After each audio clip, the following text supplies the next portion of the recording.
কিছু মানুষ আছেন যাদেরকে আপনি যা করবেন তাতে সবেতেই আপনার দোষ।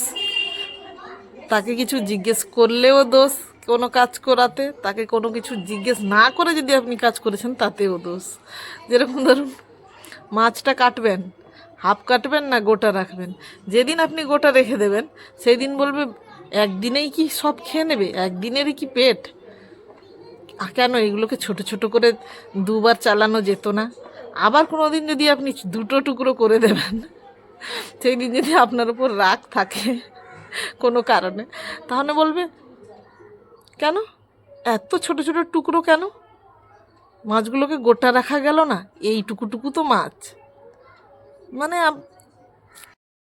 আবার যদি তাকে কাটার আগেই জিজ্ঞেস করতে যাবে, তখন বলবে একটা মানানসই করে নেবে আর কি,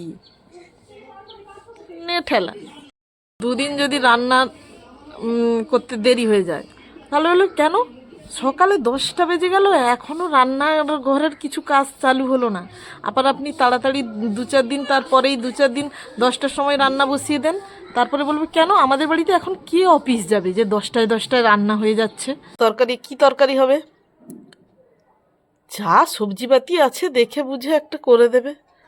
যেদিন আপনি ঠিক জিজ্ঞেস করবেন না, নিজের মতো করে রান্না করে ফেলবেন, তখনই জিজ্ঞেস করবে আজকে কি তরকারি হচ্ছে, এই তরকারি, রোজ রোজ এই তরকারি। একটা কিছু মাথা থেকে বুদ্ধি বের করে যে একটা এটা করি সেটা করি, ব্যাস ঠেলা।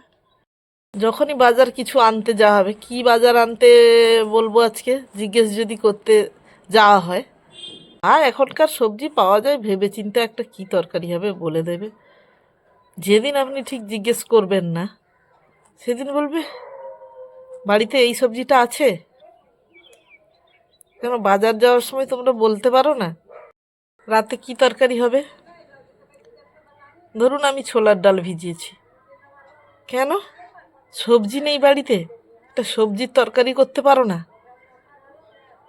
যেদিন না জিজ্ঞেস করে সবজি কেটে রান্না করে দেবেন, ছোলার ডাল আর বাড়িতে নেই। মানুষের মন বোঝা বড় দায়। এই মনে হয় না কিছু কিছু সময় যে অন্তর্যামী হতে হবে প্রত্যেকটা মেয়েকে, অন্তর্যামী হলে বাড়ির সবাই খুশ। যেন মনের খবর কার কি খাওয়ার বাসনা ইচ্ছা সব যেন না বলার আগেই জেনে নিতে পারে সব মেয়েরা।